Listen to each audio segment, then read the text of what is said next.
네? 팟캐스트 최초의 오직 옴부즈맨만을 위한 프로그램 새날 한나인 112회 방송 시작하겠습니다. 지금 저 옆에는 세 분 나와 계십니다.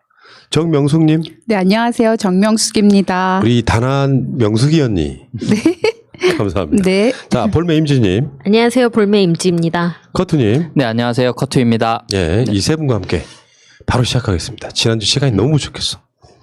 자, 이슈한 이슈 시간인데요. 이번 주에도 3개 올라와 있습니다. 첫 번째, 캥거루족도 고령화된다고요? 네, 이게 벼룩시장이라는 곳에서 1599명의 20대, 40대 성인 남녀한테 설문조사를 한 건데요. 이 중에서 40대가 42.7%, 40대 42.7%가 저는 캥거루족이라고 생각한다라고 응답을 했다라는 건데요.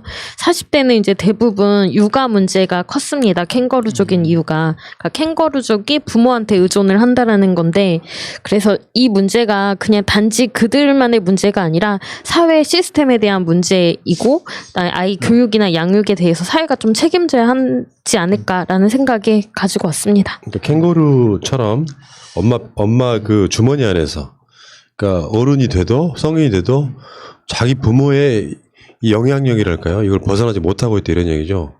심각한데요. 예전에는 진짜 그랬던 것 같은데 20살만 넘어도 자기가 책임져야 되는 그런 집안 아직도 있을걸요. 너 대학교만 졸업시켜줄게. 더 이상 의존하지 마. 다 끊는 거 중요한데 말이죠. 잘 알겠습니다. 그 다음 그 방송가에 있는 그 주변에 계시는 분들 있죠. 매니저라든지 뭐 보조 출연하시는 분이라든지 또는 뭐 메이크업도 있을 거고 이런 분들이 굉장히 열악하다면서요? 네, 그 방송 업계의 그 열악한 노동 환경에 대한 얘기는 많이 나왔고 개선을 하기 위해서 노력들을 많이 하지만 여전히 그 구조상 그렇게 열악한 상태가 지속이 되고 있는 것 같아요. 그래서 아까 말씀하신 그런 매니저라든가 또 패션 어시스턴트 또 그다음 보조 출연자 분들이 과도하게 노동 시간을 들이면서도 그거에 합당한 임금을 받지 못하는 그런 구조 아래 있습니다. 그래서 예를 들어 드라마를 제작을 한다고 하면 그 제작비의 상당액을 주연들의 출연료로 지출이 다 된다고 그렇죠. 하더라고요. 그리고 나서 나머지 액수를 가지고 제작을 하려고 하니까 굉장히 열악할 수밖에 없는 거죠. 그래서 저희가 그 슈퍼스타 경제학이라고 해서 거기서 말하는 뭐 승자 독식이라고 하는 그 개념이 있거든요. 그러니까 그런 것을 충분히 이해를 한다고 해도 이런 분들의 그 업계에서 많은 그 수를 차지하는 그 종사자들의 그런 희생 위에 그런 희생을 치르고 얻는 그런 상당한 금액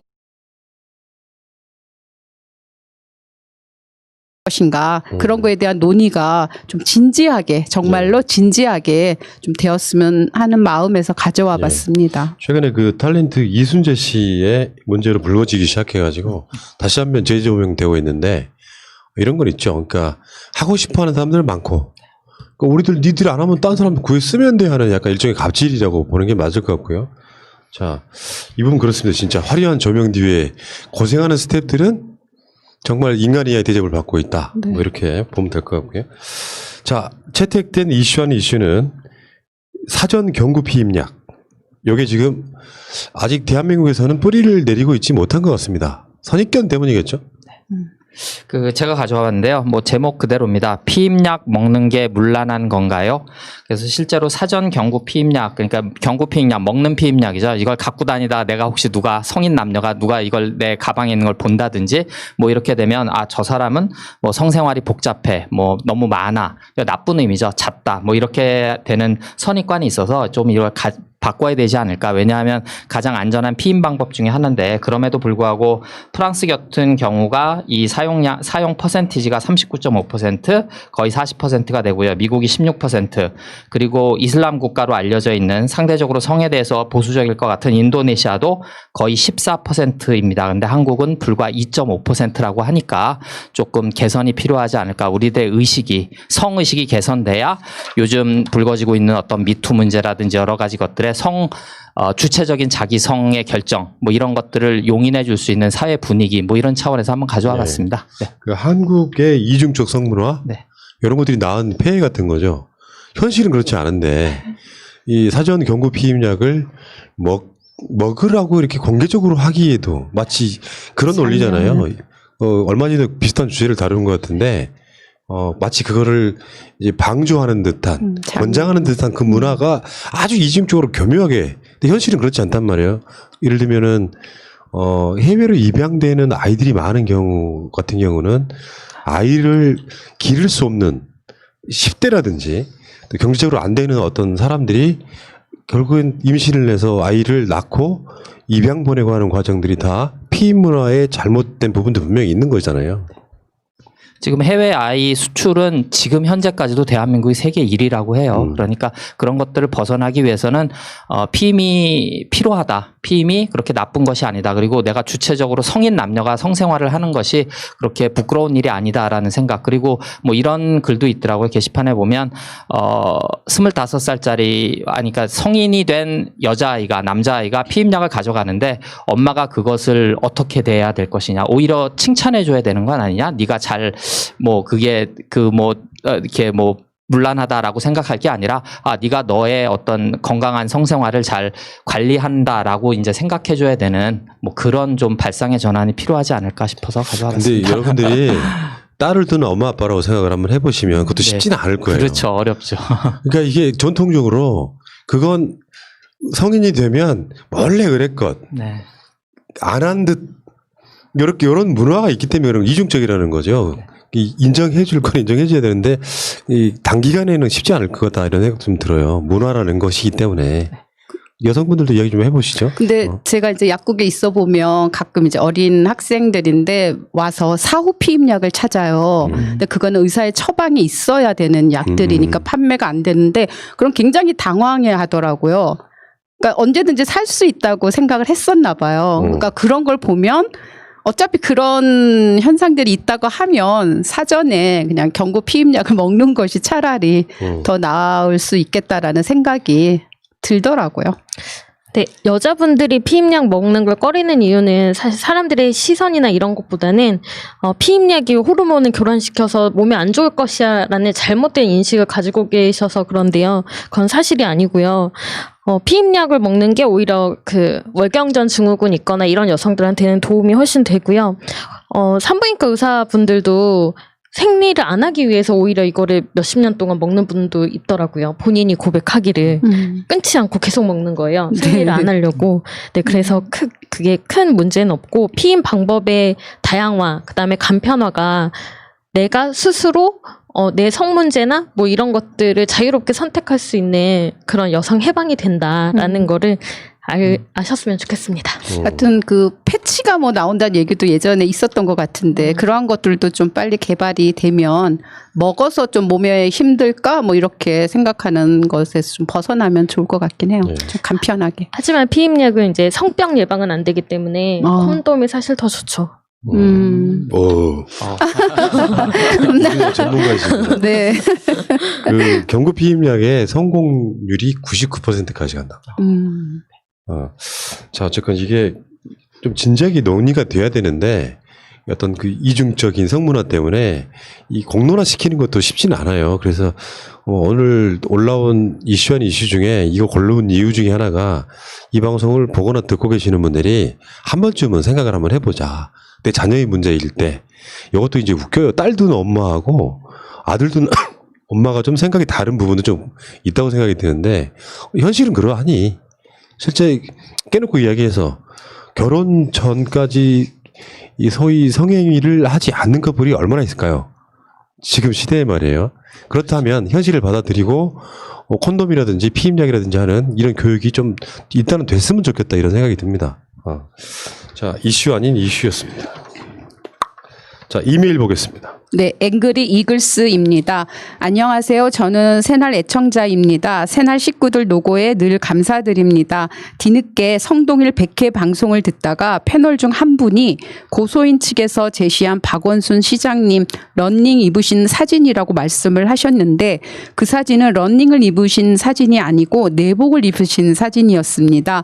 제 생각에는 내복 입은 사진을 시장님께서 고소인에게 보낸 의도는 내복을 입어 입어서 난방 온도를 낮추어 온실가스를 감축하자는 취지의 내복 입기 캠페인을 시장님께서 몸소 실천하시면서 고소인에게 보여주고 싶으셔서 사진을 보냈을 거라 확신합니다.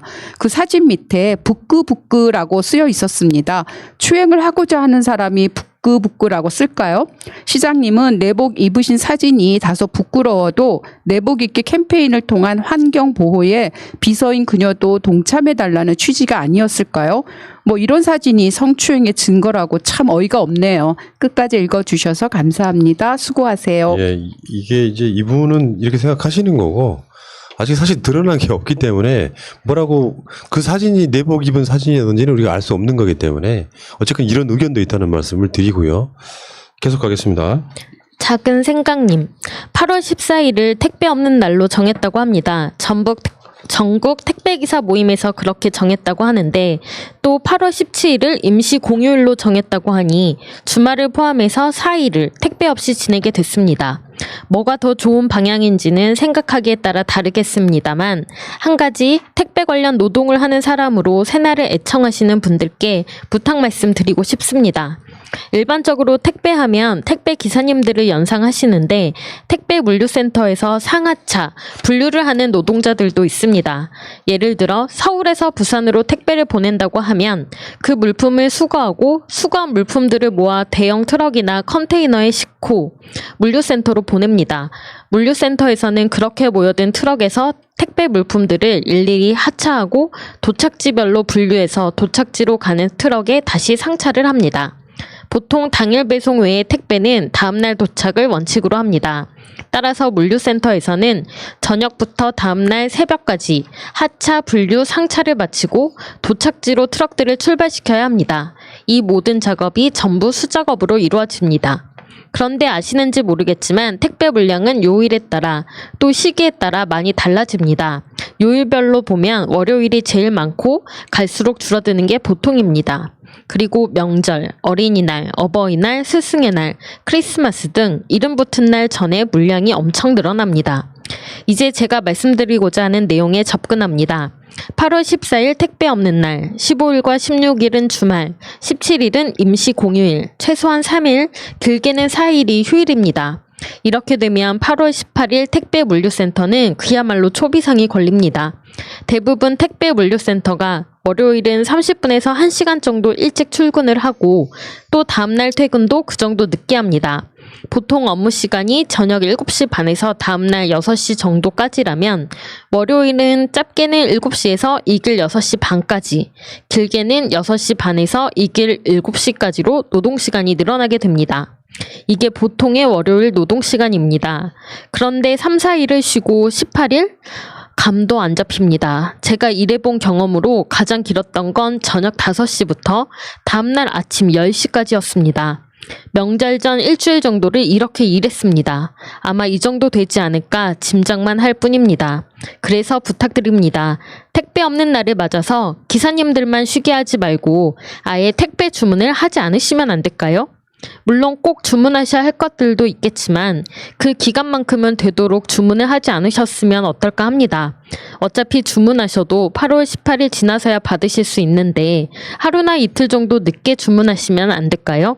특히 생수, 쌀, 고양이 모래 등등 중량 많이 나가는 물품들은 조금만 늦게 주문해 주시길 바랍니다. 또 과일과 냉동 제품 등은 자칫 날짜가 안 맞으면 택배 물류센터에서 재우게 될 수 있으니 아예 미리 주문을 하시던지 아니면 늦게 주문을 하시기 바랍니다. 물류센터에서 재울 때 냉동고나 냉장고에서 재울 거라는 생각은 하지 않으시길 바랍니다. 어려운 부탁인 줄 알지만 아무리 생각해봐도 제가 할 수 있는 일이 이것밖에 없어서 글 올립니다. 택배 관련 노동자에 물류센터에서 일하는 노동자들도 있다는 거 기억해 주시기 바라며 줄입니다. 야, 그 새로운 어떤 시각인 것 같고요. 일단은 의견 정말 훌륭하시네요. 그 전에 그러니까 그 주에 주문을 좀 줄여달라 이런 거잖아요. 어차피 쉬는 만큼 개고생한다 이런 거고 좋으신 의견이었습니다. 계속 가겠습니다. 박원영님입니다. 수고 많으십니다. 사건에 대한 정확한 정황이 어떤지 알 수는 없지만 신발이 날아갔다는 기사는 보았습니다. 후속 기사가 없는 듯하여 몇 자 적습니다. 과민한 반응인지는 모르지만 아마 외신과 북한은 크게 웃었을 듯합니다. 다른 물건이었으면 어떤 일이 생길지 알 수 없으므로 경호 수칙과 팀에 대한 점검은 반드시 필요하다고 보입니다. 수고하세요. 예. 그리고 스타트님 메일도. 네. 그건 제가 설명해 드릴게요. 그러니까 이게 신발이 투척되고 이러는 게 큰 틀에서 보면 민주주의의 발전이라고 볼 수도 있어요. 그런데 이 사람이 그 외치는 어떤 구호도 좀 그렇고 뭐 빨갱이 문재인 물러가라 뭐 이런 식도 그렇고 또 그 사람이 예전에 굉장히 불미스러운 사건이 있던 사람이더만요. 그런 상황에서 이런 것들을 다 무슨 일종의 표현의 자유 이렇게 하는 것보다 문제는 모든 게 다 똑같아요. 이게 악의적으로 진짜로 이용되면 큰일 날 수 있는 사안이잖아요. 그러니까 경호 체계가 문 대통령이 국민 속으로 가는 경호라고 해서 좀 타이트하게 안 하는 거죠. 이것들을 조금만 더 재점검해볼 필요가 있겠다 이런 생각이 들었습니다. 이런 사건을 통해 가지고 경호의 제반적인 문제점은 없었는가도 청와대 경호처에서 한번 되돌아볼 수 있는 중요한 사건이 아니었나 싶어요. 자, 그리고 스타트님이 보내주신 메일이 있었는데요. 굉장히 전문적이고 내용도 많고 그래서 이거 우리가 연구할 시간이 필요합니다. 액상형 전자담배 세율 인상에 대해서 의견을 보내주셨는데 우리가 다루기에는 조금 벅찬 부분도 있어가지고 어떤 식으로 이거를 방송으로 내보낼지 고민 좀 하겠습니다. 일단은 스타트님 메일 잘 받았다는 말씀드리고요.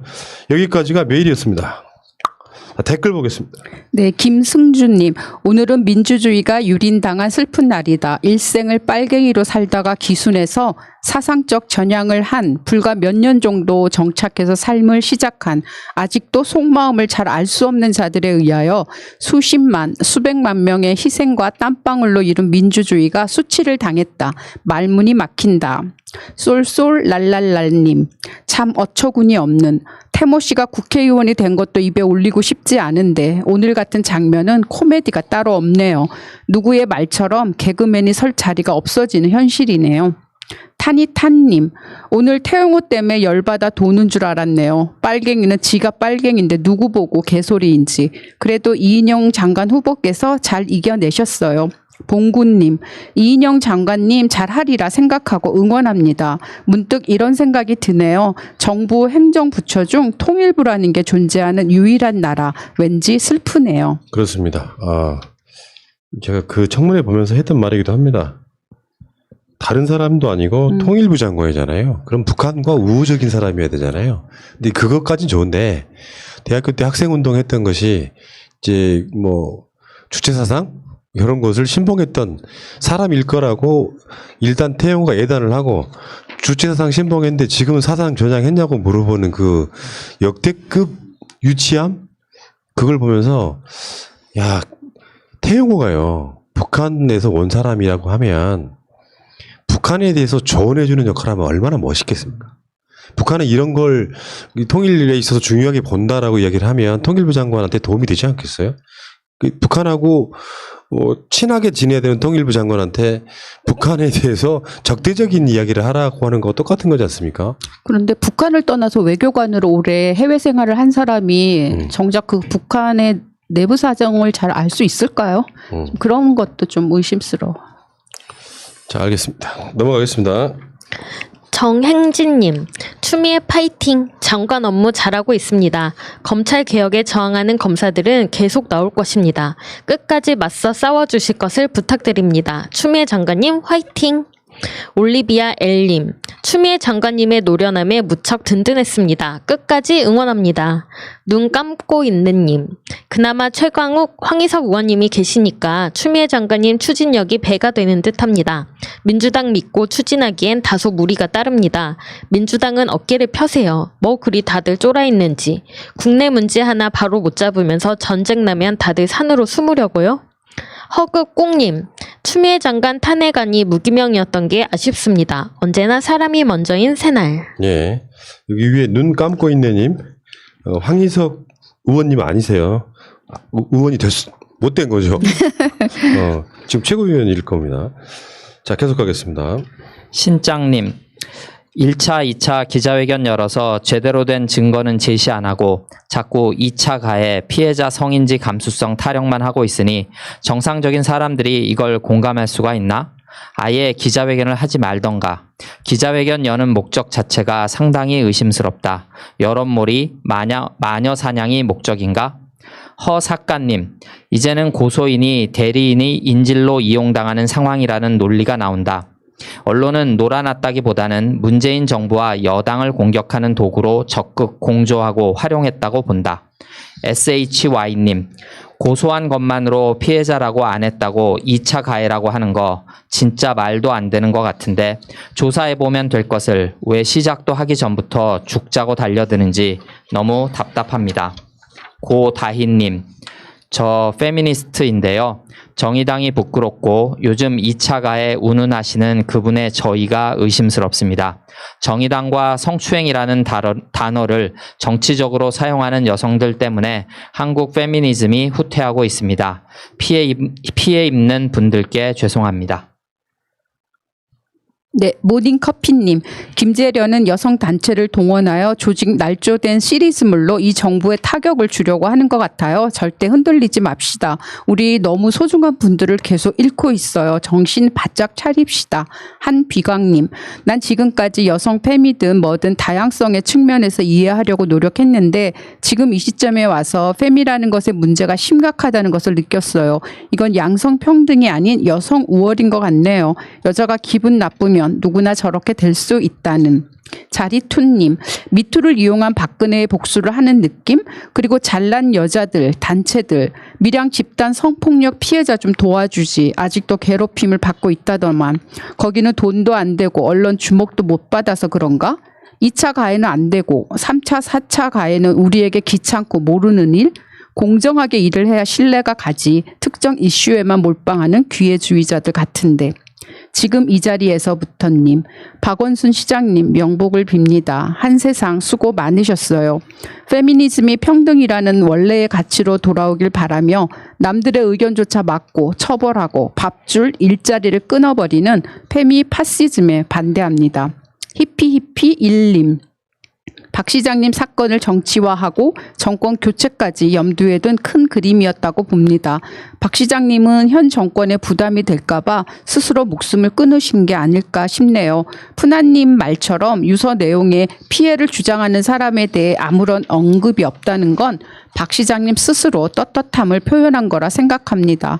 우리 국민은 좋은 분을 또 잃었네요. 인천 상륙작전님.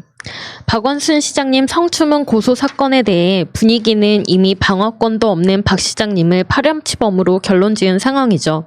확실한 건 현재 우리나라는 근래 성추문 관련 문제가 제기되면 이재명 지사, 정봉주 전 의원같이 근거 없는 이야기로 확정이 나도 여전히 피고소인을 파렴치범으로 생각하면서 진실을 알려고 하기보다는 비난에 먼저 동참하는 것 같습니다. 성추문 사건이 아니라도 언론에서 부정한 인사로 기사를 써대면 동일한 결과를 보이는 것이 안타깝지만 그런 모습이 우리 정서에 녹아있는 듯하네요.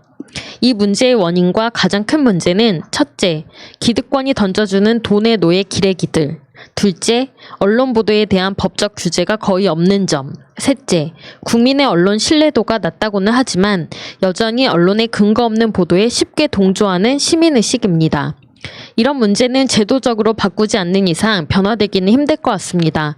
바쁜 일상에 진실까지 기다리며 알아가려는 사람은 적고 책임지지 않는 언론이 잘못에 대해 그에 준하는 반성 기사를 쓰는 것도 아니기 때문이죠.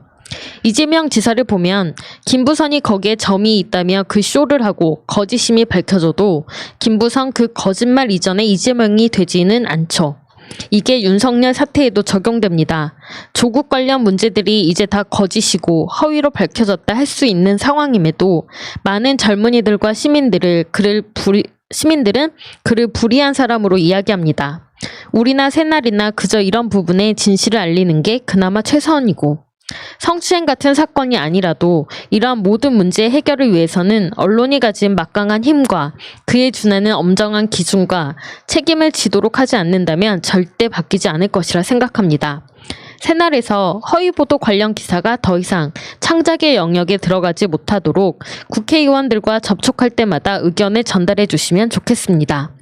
모든 기사는 뭐뭐 하는 것 같다, 그러한 것 같다, 그렇게 판단이 된다 등의 추론 및 근거 없이 결론 짓는 문장들, 기사의 근거가 어디인지 명확한 출처, 타인의 기사나 떠도는 이야기 인용 등에 대해 강력한 제재와 책임을 묻고 모든 언론은 천명 기사를 공익과 아름다운 미담만 올릴 수 있게 한다든지 징벌적 제재가 금전적인 부분에만 한정되지 않고 그에 준하는 징벌적 정정 보도까지도 필요합니다. 오보에 대해서 무조건 신문 천면에 한 달, 두 달 혹은 사건에 따라서는 1년을 무조건 정정 보도를 쓴다든지 하여 현재 사회약이 된 언론 문제에 국회가 앞장서서 개입해야 된다고 봅니다. 방법은 쉽고 너무 많습니다. 통제가 없는 자유는 자유가 아니죠. 오직 언론사의 이익을 위한 보도의 자유, 표현의 자유가 어찌 자유가 되겠습니까? 온 국민이 피해를 보는 이런 막강한 언론에는 법과 제재가 필수입니다. 언제나 그랬듯 기득권은 저들과 함께하는데 세계 경제 10위권의 방역도, 경제도, 선도국가로 나아가는 이 나라 대통령께 신발이나 던지는 이건 아름다운 민주주의가 아닙니다. 이 모든 악행의 선두에도 언론이 있습니다. 노무현, 노회찬, 박원순 이분들도 결국 스스로 높은 도덕적 기준을 가지고 본인보다 타인을 배려하는 그분들의 약점을 노린 기레기들의 살인이라고 저는 생각합니다. 노무현 대통령께 그런 일이 일어나지 않을 만큼 언론이 악의 세력이 아니었다면 노회찬도 박원순도 죽지 않았을 것이고 김경수 지사, 이재명 지사, 한명숙 총리 이분들도 불명예스러운 일을 당하지 않았을 것입니다. 박 시장님 사건, 저는 고소만으로 피해자로 확정하는 이딴 여론 전혀 인정하지 않습니다. 처음부터 그랬습니다. 화가 납니다. 민주당 정신 차리세요. 그리고 서울시장 후보를 내느냐 마느냐를 이슈화시키는 것 자체가 제 눈 찌르는 겁니다. 정치인이란 사람이 어떻게 이렇게나 정무적인 감각이 없는지 방송을 들어보니 이야기는 잘 해주셨네요.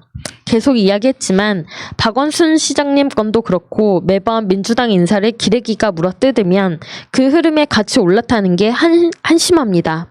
이재명 지사님도 안타깝고 본인이 당하고도 그런 말을 한다는 게 민주당 의원님들 제발 휘둘리지 말고 음모와 프레임에 동승하지 마세요. 네. 세상 어렵죠. 근데 간단히 말하면은 이렇게 보는 것도 중요하죠. 뭐가 있냐면 어떤 사람도 그 피해자가 될 수 있어요. 성폭력의 피해자가 될 수도 있지만 어떤 사람도 미투의 피해자가 될 수 있어요. 말하자면 그런 거 아니에요? 우리가 간단히 예를 들어주면 문재인 대통령한테 나쁜 감정이 있는 사람이 있다고 쳐. 이 사람한테는 성폭력 당했다 라는 이야기를 주장하는 순간 문 대통령은 아무것도 하지 말아야 됩니까? 그런 측면도 있다는 거예요. 그 조국 장관이 엊그저께 그 SNS 쓴 것도 그런 거거든요. 양쪽 측면을 같이 봐야 된다는. 근데 그 이야기 꺼내면 2차 가해라고 하니까 이건 뭐 이걸 나는 오죽했으면 이거를 메카시즘이라고 표현했잖아요. 2차 가해 메카시즘. 아무 말도 하지 마. 그러면서 정치인들이 거기에 편성합니다. 언론들이 거기에 편성해요. 그래서 뭔 말만 하면 2차 가해라고 해. 이게 정상적인 사회는 아니잖아요. 우리한테 굉장히 중요하신 분이 대한민국에서 선출직 2위였던 분이 돌아가셨어요. 그럼 어떻게 해? 거기에 대한 의문 제기할 수 있는 것이죠. 그래서 제가 최근에 주장하는 바는 그런 겁니다. 민사나 이런 걸 재판을 걸어요. 그래서 그 민사를 통해 가지고 결론을 내. 그럼 그때서야 발표를 하는 거야. 실제로 법이 그걸 판단해 주기까지 과정에 신중해지는 부분이 있잖아요. 그럼 이게 민사를 걸어서 분명히 이건 성폭력의 개연성이 있다라고 하면 거기에 대해서 결론이 날 거 아닙니까? 뭐 금액도 나올 거고. 그러면 그걸로 사실 그렇게 판단하는 것이 가장 합리적이잖아요. 아무 말도 하지 말고 있어. 일단 이 사람 성폭력 있어. 우리 미투. 그리고 당한 사람 무조건 다 죽어야 되는 상황은 아닌 거죠. 자, 알겠습니다. 그의 여기까지 하시고요. 자, 계속 가겠습니다. 강정만님입니다. 조국 교수님, 더욱 강력하게 고소해야 저 못된 것들의 가짜 뉴스를 막을 수 있고 교수님과 가족분들 명예를 지킬 수 있을 것입니다. 레플린2K님, 범생이 조국에게 필요한 게 전투력이었지. 이제 전투력까지 장착한 조국은 더 큰 걸음을 내디딜 준비가 되었다. 리틀 프린스님, 조국이 법무부 장관에서 물러난 후 서울대 교수도 못하게 방해한 사람들 덕분에 충분한 시간을 가지면서 악의적인 가짜뉴스, 편파, 왜곡, 명예훼손까지 한 기자들을 응징할 수 있게 되었네요. 뿌린 대로 거두는군요. 차오차오님, 조국 전 장관님의 경우에는 출판물에 의한 명예훼손이라 형량도 합의금도 높아요. 이참에 합의금 듬뿍 받아서 부자 되시고 정경순 교수님께 강남빌딩 소유하게 해드리셨으면 합니다. 흐흐. 김은영님, 조국 화이팅! 완전 사랑합니다. 조국님 옆에는 우리 깨시민들이 있어요. 힘내시고 감사하고 고맙습니다. 버텨주시고 견디어 주시어서 사랑합니다. 대한민국 사회에서요, 엄연히 저쪽이 존재하잖아요. 그럴 때, 각종의 우리 쪽의 리더들이 있어요. 방송도 저는 그 중에 하나라고 보는데, 이제 대개 민주시민들이 바라는 건 그런 거겠죠. 우리의 믿었던 리더가 약해지지 않고 강하게 버텨주면서 싸워줄 때 진정한 의미의 리더가 되는 거라고 생각합니다. 조국 장관이 최근에 그런 모습 많이 보여주고 있죠. 그래서 많은 사람들이 든든해합니다. 저쪽 사람들은 잘못된 정보를 갖고 조국 장관은 나쁜 사람이라고 생각하고 있을지 모르겠지만 사실 재판의 디테일들을 보면 언론만 문제 없었다면 지금 이미 그 사건은 끝났어야 된다고 생각할 정도거든요. 자, 어쨌든 조국 장관님 힘내시기 바라겠습니다. 네, 프리던님. KBS는 조국 장관에게 먼저 사과해야 합니다. 기자들에겐 한동훈이 권력 서열 몇 위인가요? 녹취록에 따르면 한동훈이 추미애 장관에게 일개 장관이라고 한 거 보니까 최소한 법무장관 위에서 놀고 있나 봅니다. 러시코리님, 채널A는 만약 관여가 됐다면 즉각 문을 닫게 하라. 없어도 대한민국 잘 돌아간다. 없어도 된다. 있어도 도움도 되지 않고 사회 악이다. 기자 직원들도 다 잘라라. 김자경님, 용서해 준다고 알아줄 인간들도 아니고 제발 강경하게 대응 좀 하시길 바랍니다. 똥이 더럽다고 언제까지 피하기만 할 겁니까? 이제 그만 치워야 할 때입니다. 시라소니님, 박주민 의원 당대표 적극 강추, 이재정 최고의원 강강추, 민주당은 더욱더 개혁적이고 강력한 민주정치 시대를 만들어야 한다. 와우, 기분이 좋아졌스. 호빵님, 검찰은 개혁의 대상이 더 이상 아닙니다. 검찰은 범법과 탈법을 아무렇지도 않게 당당히 해댑니다. 검찰의 행태를 보자니 딱 일제 때 일본 검사를 보는 것 같습니다. 친일 매국 버러지들이 그러했을까요? 요즘 뉴스를 보고 있자면 지금이 21세기 일제시대인가 하는 착각이 들 정도입니다. 김양근님, 일개 장관이 나 한동훈에게 감히 어떻게 도전하려는 거야? 대한민국에서는 대통령도 내 뜻대로 해야 되는데 뭐 이런 사고방식을 정치검사들이 가지고 있는 거네. 호연지기님, 검사라는 명예를 안겨준 것은 범법자들을 공평하게 수사하여 단죄하기 위함인데 이건 마치 고양이에게 생선가게 맡긴 꼴이니 검찰 해체가 답이다. 미친 개들이 퇴직하면 변호사? 소슬뽕님, 녹취록 없다고 거짓말 해놓고 마지못해 내놓은 녹취록마저 조작했다면 공모했다는 게 뻔한 거 아닌가? 공모 사실이 없었다면 애시당초 이동재를 고발했어야지. 그동안 잔머리 굴리다 이제 와서 미꾸라지처럼 빠져나가겠다는 발상 자체가 무소불위 권력을 누리던 자의 모습에 비해 너무 안쓰럽다. 쪽팔리지도 않은가? 드래곤 김님, 검찰 수사를 받고 나서 자살까지 한 사람들 중에 우리는 노무현, 정몽원 등을 기억하지만 검찰 수사를 받고 난 후 불안, 정신질환 등으로 정상 생활을 못하는 보통 사람들도 부지기수다. 검찰 수사는 중상모략, 조작, 누명을 씌우는 악마들의 행위인 것을 알아야 한다. 푸른하늘 은하수님, 대한민국 권력 서열 1위 서결이 마누라, 2위 서결이 장모, 3위 서결이 측근 한동훈, 4위 서결이 이런가 봅니다. KH 킴님, 푸나님 명언 남기셨네요. 찍어줄 사람보다 찍어준 사람들이 최고다. 모든 정치인들이 기본적으로 가져야 할 소양인 듯합니다. 배액수님, 소방관, 택시기사님, 택배기사님 고맙습니다. 아파트 택배 차량 진입 문제는 조금의 오해가 있는데요. 최근 완공된 아파트들은 지상에는 이사 차량, 소방차 등 긴급 차량만 들어오고 나머지 차량은 지하 주차장으로 가게 되어 있습니다. 여기서 문제점은 일반적인 택배 차량은 차고가 높아 지하로 진입이 안 되고 봉고 타입인 저상차만 진입이 됩니다. 그 다음으로 지상에는 차가 당연히 다니지 않는다고 생각하는 어린이들이 자전거, 싱싱카, 롤러스케이트 등 그냥 막 달리다가 가끔 사고가 납니다. 그래도 요즘 택배 차량 천천히 다니면서 지상으로 들어오고 있습니다.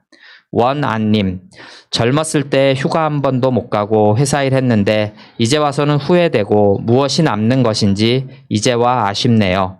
나명흠님, 소름 돋네요. 섬뜩합니다. 친일 제거 못한 민족의 서러움이 느껴집니다. 김동수님, 부동산 시장을 불안정하게 만드는 장본인들은 부동산 소유주, 부동산 중개업자, 건설업체, 국토부 내의 일부 공무원들의 무능력과 정부의 정확한 판단과 정책의 일관성 부족이다. 부동산 문제는 역대 어느 정권도 성공하지 못한 미완성 과제이다. 이해관계가 복잡하게 얽히고 설킨 부동산 문제는 부동산 시장에 깊이 뿌리 박혀 있는 불로소득과의 전쟁이다. 예, 좋은 말씀들 굉장히 많습니다. 고맙습니다. 네, H 갤러거님, 새날 영상뿐 아니라 핵심 잡고 뼈 때리는 제목과 썸네일 이미지 구성이 참 마음에 들어요. 변중건 석사, 상종 못할 인간이라든지 하는 그런 예가 있습니다. 집순이님, 성동일 100회 축하드려요. 팟캐에서 1회 듣고 두 분 평론가 얘기에 귀가 번쩍 재미져서 그 이후 꼬박 챙겨 듣고 있습니다. 항상 명확한 평론 잘 듣고 있습니다. 성동일 앞으로 1000회 가자. 현아조 슈러더님, 대구에서 매주 먼 길 올라오셔서 늘 미안하다고 머리에 조아리는 진정한님 안쓰러워요. 가시밭 같은 곳에서 정의로운 씨앗이 되어주시니 감사합니다. 다음에는 보드카 한 병 드시고 1800-6606 대리 불러서 대구 가세요. 제가 한국 가게 되면 드릴게요. 차비. 카라님, 시사에 지친 머리를 네버엔딩 스토리로 식힙니다. 웃음과 정보가 함께 있네요. 진정한 의미의 정편. 굉장히 많은 프로그램들이 네. 심지어 ombudsman 프로까지 있는 방송이 어디 있어. 근데 지금 이 여러 가지 이야기들을 주셨는데 이분이 자발적 BPL을 해주셨네요. 보드카 한 병 드시고 1800-6606 블랙박스 대리운전이요. 다시 한번 말씀드릴게요. 팟캐스트에서 진행된 최초의 광고가 이거예요. 팟캐스트에서 최초의 광고를 받은 것도 우리입니다. 이분이 어느 날 좀 만나자고 하셔가지고 만났는데 방송 열심히 하는데 수익이 없었을 거 아니에요. 우리 방송 한 7, 8개월, 9개월 정도 하도록 수입이 아예 없었어요. 근데 그때 제가 이제 빚을 좀 졌지. 근데 후원을 해주시겠다는 거예요. 광고비 명목으로. 그래서 그 당시에 이게 최초로 광고가 되면서 박근혜를 그 시기를 이겨낼 수 있었습니다. 그래서 이분은 굉장히 요즘에 굉장히 어렵죠. 뭐 코로나도 어려운 거 있지만 카카오 대리가 생기면서 되게 많은 사람들이 그런 식으로 이제 빠져나가게 되잖아요. 그리고 코로나 때문에 술자리도 많이 줄었고 그렇다 보니까 최근에 이분들이 후원을 아예 못 하실 지경에 이르셨습니다. 그래서 지금 몇 개월째 제가 연대하고 있습니다. 이제 반대가 된 거죠, 입장에. 좀 도와주세요. 1800-6606 블랙박스 대리운전. 야, 이분 진짜 훌륭하시네. 현아 조슈레이더님 감사합니다. 자, 오직 공감 시간입니다. 시어머니께서 자식 키워봐야 소용없다 소리가 절로 나오는 그런 아들만 둘이라 며느리 대접이 고프셨나 봐요. 항상 전화해라. 연휴 때마다 애들 방학 시즌마다 남편이 안 쉬어도 네가 애들 데리고 놀러 오면 좀 좋냐? 영상통화하자. 반찬 가져가라. 아주버니도 챙기지. 너네만 좋은 거 쓰냐? 뭐 드려도 이거 별로다 저거 별로다. 식당 모셔가도 맛없다. 밥해도 싱겁다 짜다. 온갖 불평 늘어놓으시는 시어머니예요. 결혼 11년 차인데 저러시는 거 5년? 네네 하다가 폭발할 것 같아서 외요로 3년 받아치니 이제 저한테 연락도 안 하세요. 전화 좀 해라. 왜요? 왜긴 가족끼리 소식 묻고 그러는 게 당연하지. 연락이 없으면 잘 있다는 건데 왜요? 그래도 먼저 잘 계시는지 살피는 게 자식된 도리 아니냐. 남편한테 잘 좀 살펴드리라고 할게요. 야, 땡땡이는 바쁜데 시키고 그러니 네가 해야지. 왜요? 당연한 걸 왜 자꾸 묻니? 모르겠어서요. 말을 말자. 너 엄마한테도 그렇게 전화 안 하니? 매일 해요. 근데 왜 나한테는 안 해? 엄마는 엄마니까 그렇죠. 땡땡 씨한테 어머님 잘 좀 챙기라고 전할게요. 네가 하라니까. 왜요? 이런 식이었어요. 그냥 뭐라 하시던 마음 먹고 정말 모른 척 왜요? 하니 굳이 받아치는 거에 스트레스 안 받고 몰라서 끝까지 왜요? 했으니 안 하면 그만이고 어머님이 하다 답답해서 끊고 한참을 안 하시니 별로 신경도 안 쓰였어요. 주말에 놀러 와라. 왜요? 그냥 너네 쉬는데 얼굴 좀 보자. 쉬는 날 쉬어야지 왜요? 오면 내가 못 쉬게 하니? 네. 와서 뭘 했다고? 청소를 하길래 빨래를 하길래. 어머님 댁 청소랑 빨래를 제가 왜 해요? 그러니까 뭘 한다고 못 쉬어. 그러게요. 쉬질 못하네요. 그럼 밥이나 먹으러 가든지. 왜요? 나가서 밥 먹고 헤어지면 되잖아. 외식하는 거 다 조미료고 맛없다 하시는데 왜요? 아무튼 무슨 말만 하면 왜요 하다 보니 어머님이 어떻게 욕하시고 계실런지 모르겠지만 제 속이 편하고 심적으로 불편한 게 없으니 사라져요. 네네 할 때보다 훨씬 낫네요. 잘해도 욕먹고 못해도 욕먹을 바엔 안 하는 게 낫죠. 한 3년을 드문드문 얘기 꺼내시더니 이제 볼 일 있음 남편과 전화하시네요.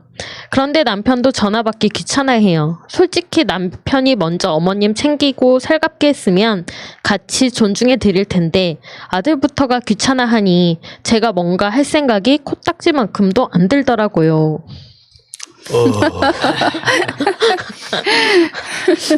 이런가요 원래? 그래서 이게 현실인가요? 아마 너무 답답해서 이거 쓰신 것 같아요. 좀 뭐. 근데 5년간은 5년간 그랬다잖아요. 참으셨다니까. 네네 하셨다니까. 아니 저는 제 주변에 한 6년 정도를 시아버님이 하루에 한 번씩 전화하셔서 최소한 1시간. 6년 만에 이제 이렇게 막 한번 탁 분노하고 나서 이제 조금 정리가 된 케이스를 알고 있거든요. 그러니까 그런 분들이 현실에 좀 계시긴 한 것 같아요. 일단 시어머니의 문제는 공감력 부족한 거죠. 그러니까 이게 전화해서 뭔가 귀찮게 하고 막 그 잔소리하고 쉽게 표현하면 시어머니 갑질이잖아요. 이런 것들이 공감력이 부족해서 그렇습니다. 그런 거 있잖아요. 시집살이를 해본 사람이 두 가지 반응을 나타내요. 첫 번째는 정반대로 난 절대 시집살이 시키지 않겠다. 그러니까 아예 노간섭. 결혼시켰으면 됐지 내가 뭐 더 이상 뭐 내 새끼야 이렇게 생각하는 쿨함. 이런 시어머니가 있는 반면에 당한 만큼 갚아주는 시어머니도 분명히 있어요. 그 내리 이제 시어머니라고 그런 사람도 있긴 한데 이게 그렇습니다. 자식에 대한 부분이 키워서 결혼시키면 그게 내 거라고 생각하는 마인드 버려야 돼요. 그냥 내 새끼긴 하지만 그만의 독립된 생활과 그 공간들을 다 인정해 주면서 내가 시어머니니까 내 며느리한테 갑질한다 이 마인드 한 버려야 됩니다. 그러니까 5년 정도 그걸 당하고 나니까 이렇게 변하신 건데 지금 시어머니신 분들은 이 메일 듣고 불편하실 수도 있어요. 며느리가 너무한다 싶은 생각이 들 수도 있단 말이죠. 이 답이 없네요. 왜냐하면 시어머니가 진짜로 구체적으로 어떻게 갑질하셨는지에 대한 내용이 사실 없잖아요. 두루뭉술하기만 들어있어가지고. 근데 좀 언짢을 수도 있겠지만 정이 많으신가 어머니. 저희 어머님 같은 경우는 이제 80이 넘으셨어요. 근데 이제 제가 가면 지금도 밥을 차려주시고 제가 설거지를 하려고 그러면 직접 하신다고 해요. 제가 이제 일부러 해서 하기도 했는데, 근데 생각해 보세요. 제가 얼마나 마음이 불편하겠습니까? 제가 가서 뭘 좀 해드리고 싶어서 갔는데 어머님이 지금도 다 챙겨주시는 거예요.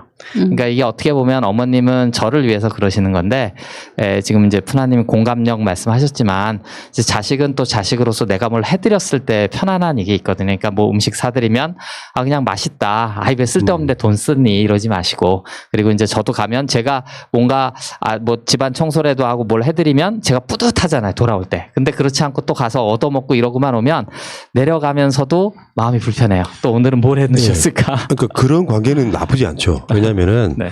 엄마도 엄마 나름의 역할을 하고 싶어 하시는 거예요. 네, 그러니까요. 내 새끼가 왔는데 네. 엄마한테 새끼는 뭐냐면요. 어렸을 때부터 내가 먹이고 재우고 있던 사람이에요. 그러니까 며느리가 해준 음식하고 다른 엄마만의 내가 익숙해진 음식이 있단 말이에요. 그러니까 나도 고향 가면 그런 게 있거든요. 어머니가 해준 음식 중에 내가 고향 내려갈 때마다 잘 먹는 음식은 그 다음에 내려가면 꼭 준비가 되어 있습니다.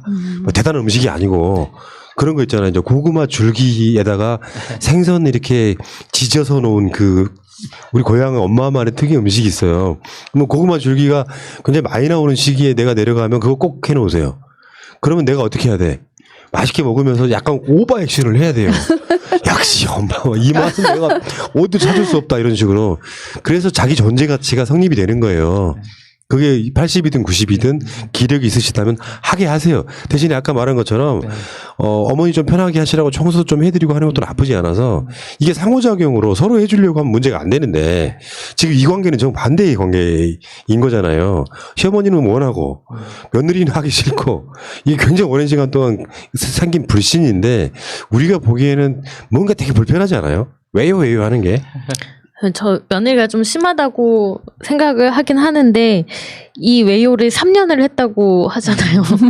그거는 시어머니가 그게 왜 얘가 나한테 이럴까를 한번 싸워보자고 하신 것 같아요. 3년 동안 계속 무슨 얘기하면 왜요 하는데도 계속 이 생활을 반복하신 거잖아요. 그래서 시어머니의 가장 큰 문제는 불평불만을 계속 하신다는 거죠. 이제 어른들을 식사를 모시러 가면 사실은 안에서 막 음식 하시는 거 고생스러우니까 맛있는 거 대접해드리고 싶은 마음에 모시고 가는데 여기는 반찬이 왜 이거밖에 안 나오냐, 가격은 왜 이리 비싸냐, 이건 왜 이렇게 짜냐 막 이렇게 얘기하면 사실 사드리는 입장에서도 불편하잖아요. 아, 그러면 또 다음에는 어디를 모시고 가야 되나 막 이런 거 생각하게 되고 이런 것 때문에 계속 그동안 내내 하다가 이 며느리도 안 되겠다. 이제 최후에 내가 방법을 써야겠다라고 하신 것 같아서 불편하지만 그래도 이해는 돼요.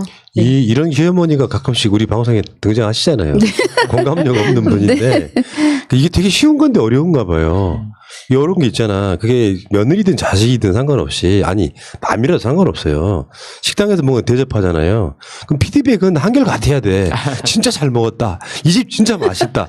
돈 쓴 사람이 보람되게 만들어줘야 될 거 아니에요. 그러면 부담이 없는데 요거를 다른 방식으로 자기 그 체면치레랄까 면피를 위해서 피드백이 이상하게 나가는 사람이 솔직히 우리 방송 시청자 중에도 꽤 계실 거예요. 나 이거 바꾸라고 말씀드리고 싶어.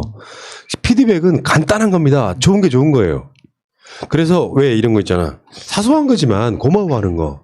뭐 하나 누군가가 호의를 보여서 뭐 물건 하나 갖다 주면 아이고 감사해요 고마워요를 일상적으로 표현을 해야지. 뭘 갖다 줘도 고마운지 뭔지 표현 절대 안 하고 있는 사람이 있죠. 그러면 나중에 갖다 주기 싫어. 꼴도 보기 싫다고. 그러니까 그런 좋은 피드백, 좋은 게 좋은 거라는 인식을 갖고 좀 살았으면 좋겠다 이런 생각이 좀 들어요. 제가 봤을 때는 그것도 내가 봤을 때는 교육이에요. 그런 교육 해야 된다고. 사람 사이의 관계가 좋아진 게 별거 있어요? 제가 말하는 태도지? 받아들인 사람이 태도가 되게 고마워하고 피드백이 좋으면 뭐 더 해주고 싶잖아요. 이 관계로 가야지. 서로 해주고 싶어 하는 관계로. 아까 커트님과 집 같은 화목한 가정은 아들은 청소해주고 싶어 하고 엄마는 음식해주고 싶어 하고 얼마나 보기 좋습니까? 이건 뭐야 도대체? 왜요? 근데 여기 보면 이제 아무래도 이제 결혼 초에는 또 새로운 가족이니까 시어머님이 뭐라고 해도 이제 내내 하면서 하게 되는 것 같아요.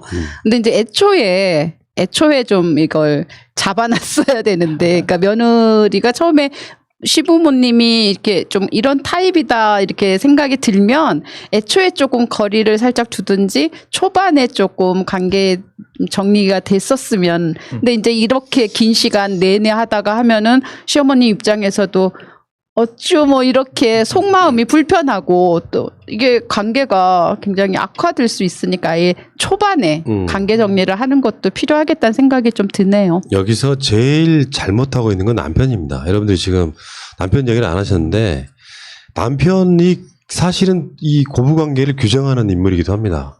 그러니까 이게 남편이 어떤 상황이 있을 수 있냐면은 너무 심하게 엄마만 챙겨도 안 되고 반대로 며느리를 보는데 뒤에서 자기 엄마를 자기가 스스로 셀프로 흉보는 것도 안 되죠.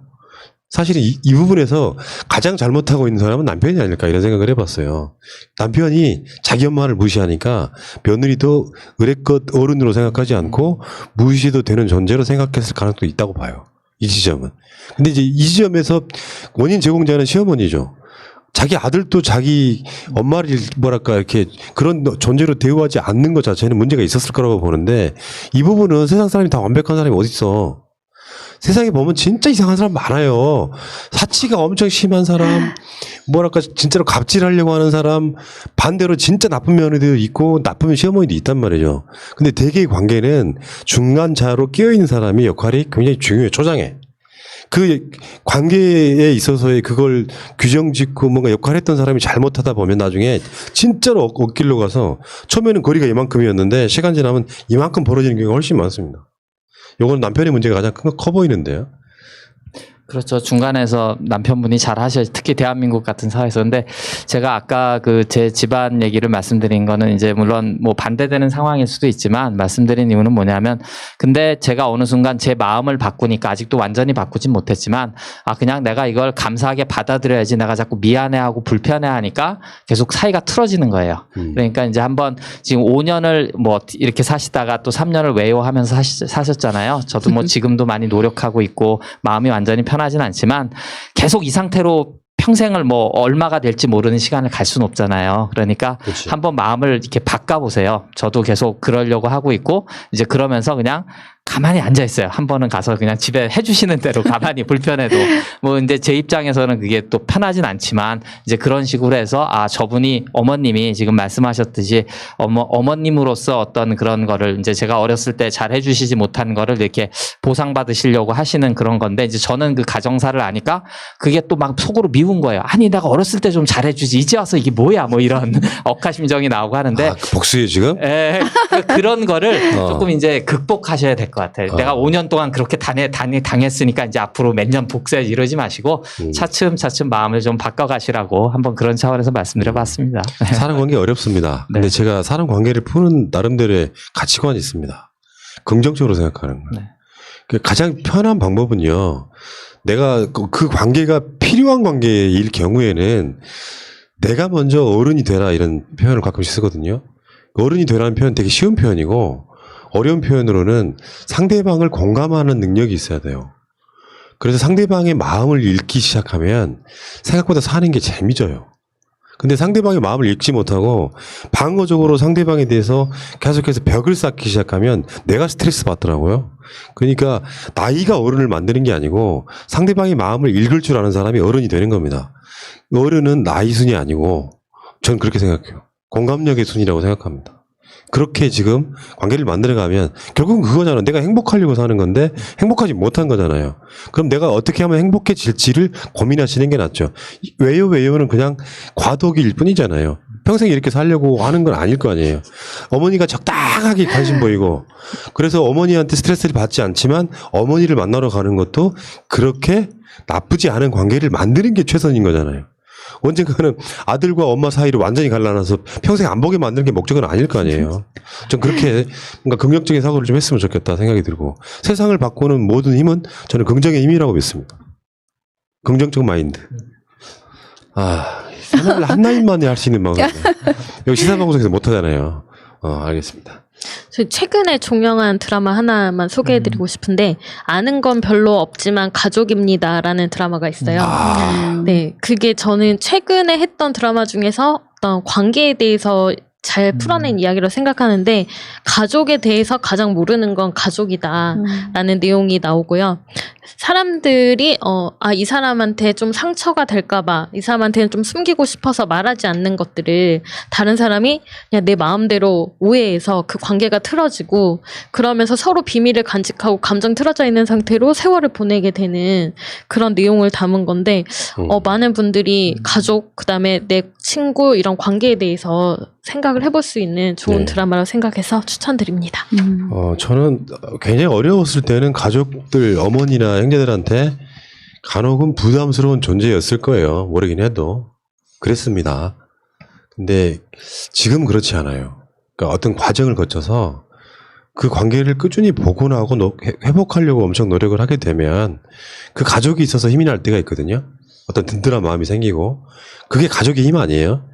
가장 힘들 때 집에 가기 싫으면 가정은 가장 안 좋은 상태인 거고 가장 힘들 때 집에 가서 쉬고 싶다고 하는 느낌이 들면 가족은 좋은 거고 이런 관계를 만들어 가는 거라고 생각해요. 가족이란 말 쉽게 쓸 수 있는 말은 아니에요. 인간이 돌아갈 수 있는 저는 마지노선이라고 생각합니다. 혼자 사시는 분들 되게 많으실 수도 있는데 그래서 그 가족을 내가 놓치지 않겠다라는 감정으로 긍정적으로 접근하는 거 중요하다 이렇게 생각합니다. 자, 새날 한나인 112회 방송 이제 장마 끝나면 본격적인 더위가 온다 그러는데 여러분들 건강 잃지 않는 그런 여름 됐으면 좋겠습니다. 한나인은 다음 주에 뵙겠습니다. 세 분 고생하셨습니다. 고맙습니다. 감사합니다. 현재로 저들을 물리치자. 바이러스에게는 마스크가 없다. 어서 가자 바이러스보다 먼저. 그러니 내일보다 먼저 가자. 우리들의 희망을 형제이게 하자. 설령 그것이 내일이라 해도 현재로 저들을 물리치자. 바이러스에게는 마스크가 없다. 어서 가자 바이러스보다 먼저. 바이러스에게는 마스크가 없다. 어서 가자 바이러스보다 먼저.